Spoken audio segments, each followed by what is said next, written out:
नमस्कार. आरंभ मराठीच्या सर्व प्रेक्षकांचं स्वागत आहे. 2 दिवसापूर्वी 18व्या लोकसभेचे निकाल देशभरात जाहीर झाले आणि धक्कादायकपणे निकालाची जी आकडेवारी आहे ती आपल्यासमोर आली.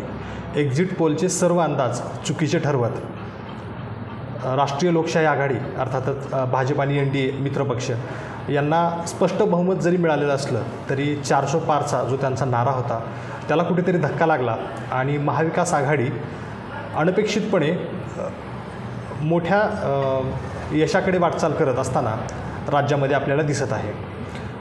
महाविकास आघाडीमध्ये जो प्रमुख रोल राहिलेला आहे, जी प्रमुख भूमिका राहिलेली आहे ती म्हणजे शरदचंद्र पवार यांची. पक्ष फुटला होता. अजितदादा पवार हे यांनी वेगळी भूमिका घेतली आणि भाजपसोबत जाऊन त्यांनी उपमुख्यमंत्रीपद घेतलं. त्यानंतर शरद पवार यांचे बरेच आमदार, काही खासदार अजितदादांना जाऊन मिळाले. त्यामुळे शरद पवार कुठेतरी एकाकी पडले होते. पक्षासमोर पक्षाचं नाव नव्हतं, पक्षाचं चिन्ह नव्हतं. मोठं आव्हान होतं शरद पवार यांच्या पक्षासमोर. आणि कालचे जे निकाल लागलेले आहेत त्यामध्ये महाराष्ट्रामधल्या ज्या 10 जागा होत्या शरद पवार यांच्या पक्षाने लढवलेल्या, त्यापैकी 8 जागांवरती शरद पवार यांच्या पक्षाचा दणदणीत विजय झालेला आहे. म्हणजे त्यांचा स्ट्राईक रेट हा महाराष्ट्रामध्ये सर्वाधिक 80% आहे. याच पक्षाचे धाराशिवचे जिल्हाध्यक्ष संजय पाटील दूधगावकर हे आपल्यासोबत आज राजकीय गप्पा मारण्यासाठी उपस्थित आहेत. दादा, तुमचं स्वागत आहे. राम राम. सर्वात अगोदर तुमचं अभिनंदन, कारण तुमच्या पक्षाने दणदणीत विजय मिळवलेला आहे. मला सांगा, पवार साहेबांना इतक्या प्रमाणात जागा मिळतील हे अपेक्षित होतं का तुम्हाला? 100% अपेक्षित होतं. कारण गेल्या 50 वर्षामध्ये महाराष्ट्रातल्या जडणघडणीमध्ये माननीय देशाचे नेते शरदचंद्रजी पवार यांचा सिंहाचा वाटा आहे. या देशातल्या, या राज्यातल्या लोकशाही विमुख कारभार करण्यावर ज्या ज्या लोकांचा विश्वास आहे अशामध्ये शरदचंद्रजी पवारांचं नाव अग्रक्रमानं घ्यावं लागेल. महाराष्ट्रातल्या सहकार, शिक्षण, सामाजिक या सगळ्या क्षेत्रामध्ये गेली 50 वर्ष पवारसाहेबांनी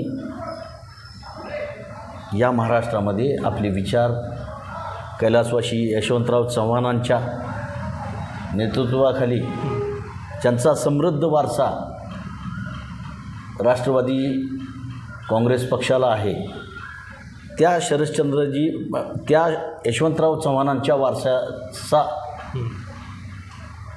खरा अंगीकार महाराष्ट्रामध्ये केवळ फोटो लावून नाही तर विचारानं जर केला असेल तर तो माननीय शरदचंद्रजी पवार साहेबांनी केला आहे. आणि मग महाराष्ट्रातल्या या जडणघडणीमध्ये महाराष्ट्रातल्या लहान मोठ्या, लहानापासून वयोवृद्धापर्यंत सगळ्या लोकांनी गेल्या 50 वर्षातलं महाराष्ट्रातलं राजकारण बघितलं आहे. आणि या सगळ्या लोकांना महाराष्ट्रातलं हे राजकारण ज्या वेळेस महाराष्ट्रामध्ये मागच्या 2 वर्षात ह्या वळणावर गेलं त्यावेळेस महाराष्ट्रातल्या कुठल्याही सामान्य माणसाला महाराष्ट्रातल्या या खालच्या पातळीवर गेलेलं राजकारण आवडलं नाही. कारण या महाराष्ट्राला शिवछत्रपती शाहू महाराज, फुले, आंबेडकर यांचा वारसा आहे. आणि अशा शाहू, फुले, आंबेडकरांचा वारसा असणाऱ्या महाराष्ट्राला इतकं खालच्या लेवलवर राजकारण, फोडाफोडी, घरात भांडणं लावायची, जातीमध्ये तेढ निर्माण करायची, हे कुण्याही सामान्य माणसाला पटलं नाही. आणि मग ज्यावेळेस महाराष्ट्रामध्ये पवारसाहेबांना सोडून काही स्वार्थी मंडळी निघून गेली त्यावेळेसच महाराष्ट्रातल्या जनतेनं ठरवलं होतं की ज्यांचं बोट धरून तुम्ही राजकारणात आलात, ज्यांनी तुम्हाला शिकवलं, वाढवलं, तुम्हाला दिशा दिली, त्या दिशा देणाऱ्या माणसालाच तुम्ही नाकारताय. त्यावेळेस महाराष्ट्रातल्या सामान्य माणसानं ठरवलं होतं की आपण शरदचंद्रजी पवार साहेबाच्या पाठीशी उभा राहायचं. दादा, तुम्ही धाराशिव लोकसभा मतदारसंघाचा जो मनप्रचार केलात, तुम्ही ग्रामीण भागामध्ये पिंजून काढला सगळा ग्रामीण भाग. एक्झिट पोलमध्ये सुद्धा ओमराजे निंबाळकर हे निवडून येतील असे एक्झिट पोल सांगत होते, परंतु मतांची आघाडी 3.25 लाखापेक्षा जास्त असेल हे अपेक्षित होतं तुम्हाला? 100% अपेक्षित होतं. त्याची कारणमीमांसा जर बघितली तर मागच्या 25 वर्षामध्ये या जिल्ह्यामध्ये, धाराशिव उस्मानाबाद जिल्ह्यामध्ये खरी लढत शिवसेना आणि राष्ट्रवादीचीच लोकसभेला राहिली. 25 वर्षाच्या अगोदर काँग्रेस वर्सेस लढत होती. 25 वर्षात या राष्ट्रवादी वर्सेस शिवसेना अशी लढत राहिली. आणि कालान्वये यावेळेस महाराष्ट्रामध्ये शिवसेना, राष्ट्रवादी काँग्रेस आणि काँग्रेस हे तिन्ही पक्ष एकत्रित आले. आणि मागच्या 25 वर्षाचा आपण जर लोकसभेचा इतिहास बघितला तर त्या 25 वर्षामधले काँग्रेस आणि राष्ट्रवादीची मतं जर प्लस केली तर याच पद्धतीनं विजय होणार हे आम्हाला माहिती होतं. बरं, आता मला सांगा, भारतीय जनता पक्षाचा 400 पारचा नारा होता, परंतु ग्रामीण भागामध्ये नेमके काय समस्या होत्या लोकांच्या, काय रोष होता की तो रोष मतदानातून दिसला भाजपाच्या सत्ताधाऱ्यांच्या विरोधात? सत्ताधाऱ्यांच्या विरोधामध्ये शेतकऱ्याचा, महिलांचा, युवकांचा, मागासांचा आणि मुस्लिम समाजाचा रोष होता. हे कालच्या निवडणुकीमध्ये पावलापावलावर जाणवलं. आता या जिल्ह्यामध्ये आजही शेतीवर अवलंबून असणारी 80% कुटुंब आहेत. खरं आहे. शेती आणि शेतीवर उपजीविका करणाऱ्या संस्थेवर अवलंबून असणार. तर आपण बघितलं की 2023 साली आपल्या जिल्ह्यामध्ये सोयाबीन पीक आलं होतं. 2023 साली जे सोयाबीन पीक आलं होतं त्या सोयाबीनच्या पिकाला त्यावेळेस 2023 साली 4,500 रुपये भाव होता. आणि आज 2024 साली जवळपास 20 वर्षानंतरही सोयाबीनला 4,500 रुपये भाव आहे. 2003 साली खताचं पोतं त्यावेळेस 310 रुपयाला होतं DAPचं. आज तेच खताचं पोतं DAPचं 1,350 रुपयाला आहे. 2003 साली सोन्याचा काय भाव होता? 5,000 रुपये. 5,000. 4,850 रुपये 2003 साली सोन्याचा भाव होता. आज सोनं 20 वर्षानंतर 72,000 75,000पर्यंत गाठत आले. हो. मग त्या शेतीवर अवलंबून असणाऱ्या शेतकऱ्याला वाटत नाही का 20 वर्षात तरी आपल्या सोयाबीनला चांगला भाव मिळाला पाहिजे? आणि त्याचं कारण असं आहे की या शेती धंद्याचे जे कायदे कानून करणारी संस्था आहे ती लोकसभा आहे. ही सामान्य माणसाला सुद्धा माहीत आहे, शेतकऱ्याला सुद्धा माहिती आहे. कारण गेल्या 5 वर्षामध्ये केंद्र सरकारची आयात निर्यात धोरणं ही शेतकरी विरोधी होती. कारण बघितलं आपण यावर्षी सोयाबीनला भाव 4,700 आहे आज. त्याचं कारणच असं आहे की केंद्र सरकारनं लाखो मेट्रिक टन खायचं तेल बाहेरून आयात केलं. त्या खायच्या तेलाबरोबर सोयाबीनची DOC जी असते ती बाहेरून आयात केली, जी पोल्ट्री आणि सगळ्या शेती उद्योगाला म्हणजे पशुखाद्याला वापरली जाते. हे दोन्ही आयात केल्यामुळं इथल्या सोयाबीनचे भाव तसेच्या तसे ठेवले. त्याच पद्धतीनं शेतकऱ्याचा कांदा उत्पादक शेतकरी आहे महाराष्ट्रात. कांद्याचे भाव असेच 10 रुपये झाली की केंद्र सरकारनं निर्यात बंदी करून टाकली. त्याच्यामुळं लाखो मेट्रिक टन कांदा महाराष्ट्रातला शेतकरी उत्पादक सडला. मध्येच शेतीला जे 4 पैसे चांगले पीक देणारे आहेत पाण्यासाठी ऊस, त्या ऊसामध्ये इथेनॉल करायची जी प्रक्रिया माननीय पवारसाहेब आणि माननीय गडकरी साहेब या दोघांनी इथेनॉल निर्मितीच्या संदर्भामध्ये केंद्र सरकारकडं बसून ती योजना अंमलात आणली. साखर कारखानदारींनी इथेनॉल निर्मिती चालू केली आणि मध्येच 2 महिने सरकारनं इथेनॉल निर्मिती बंद केली, साखरच निर्मिती करायला लावली. त्याचप्रमाणे आपल्या राज्यामध्ये विविध अशा तांदळाची वाण आहेत जे बाहेर देशामध्ये निर्यात करत होती, त्याच्यावर निर्यात बंदी केली. या सगळ्या गोष्टी गेल्या 5-10 वर्षामध्ये शेतकऱ्यांनी बघितल्या, ज्या केंद्र सरकारच्या, मोदी सरकारच्या शेतकऱ्याच्या विरोधामध्ये असणारी गोष्टी आहेत. या वर्षात बघितलं आपण की 3-5, 8-5 गाईच्या दुधाला 29 रुपये भाव.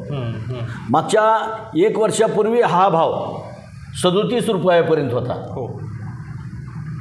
या निवडणुकीच्या वर्षात केंद्र आणि राज्य सरकारनं त्यात सगळा बदल केला आणि दुधाचे दर 37हून 29 रुपयावर आणले. विशेष म्हणजे हे दुष्काळी वर्ष आहे आणि हे दुष्काळी वर्ष आहे. आणि त्यातली त्यात अजून नवीन एक गोष्ट आहे की मागच्या 4 दिवसापूर्वी राज्यातल्या दुधाचे, गाईच्या 3-5, 8-5च्या दुधाचे दर 29 रुपयावरून 27 रुपयावर आले. म्हणजे या राज्यातला प्रमुख असणारा शेतीला पूरक असणारा दूधधंदा, त्याला पूरक असणारी जी जोडधंदे होती, ते सगळे व्यवसाय केंद्र सरकार आणि राज्य सरकारच्या मनमानी कायद्यामुळं, धोरणामुळं उद्ध्वस्त झाले. त्यामुळंच राज्यामध्ये आणि देशामध्ये नंबर 2चा जिल्हा आत्महत्याग्रस्त आहे. मोठी खेदानी बाब सांगावी वाटते आपल्याला की या मे महिन्यामध्ये धाराशिव, उस्मानाबाद जिल्ह्यामध्ये 19 शेतकऱ्यांनी आत्महत्या केल्या. काय कधी विचार करणार आहे केंद्र सरकार, राज्य सरकार आमचा? कधी विचार करणार आहे या जिल्ह्यातल्या शेतकऱ्याचा? कधी विचार करणार इथल्या महिलांचा? कधी विचार करणार आहे इथल्या सुशिक्षित बेकार युवकांचा? आणि ही सगळी गोष्ट या सगळ्या समाजातल्या वर्गाला लक्षात आल्यामुळं केवळ धार्मिक तेढ निर्माण करून त्याच्यावर मतं मागायची आणि डेव्हलपमेंटला लांब कोसो दूर ठेवायचं, या सगळ्या गोष्टी सामान्य माणसाला लक्षात आल्या. त्याच्यामुळं लोकांनी यावेळेस ओमराजेंना भरभरून मतदान केलं. आता मला एक सांगा, मराठा आरक्षणाचा प्रश्न मागच्या 10 महिन्यापासून अतिशय ज्वलंत झालेला आहे. म्हणजे तो मागच्या 40 वर्षापासून हा प्रश्न तसाही कधी कधी चर्चेत येतोच, परंतु यावेळेला त्यानं टोक गाठलं होतं त्या प्रश्नाने.